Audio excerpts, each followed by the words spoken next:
இன்னைக்கா நீயே சொல்லு இன்னைக்கு என்ன சமையல் நம்ம வீட்ல? இட்லி. இது பேரு சாம்பார். இது பேரு தேங்காய் சட்னி. இது பேரு பொடி. இது பேரு தோசை. என்ன தோசை? மாவு. என்ன மாவு? ஒயிட் மாவு. கோதுமை மாவு தோசை.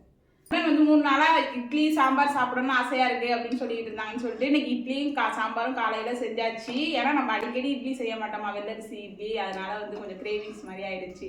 அதனால வந்து இட்லியும் சாம்பாரும் தான் இன்னைக்கு வந்து காலை சாப்பாடு. அப்புறம் மத்தியானத்துக்கு வந்து இன்னைக்கு சமைக்கிற வேலை இல்லை மத்தியான சாப்பாட்டுக்கு கோதுமை தோசையும் பொடியும் போதும் அப்படின்னு சொல்லிட்டாங்க.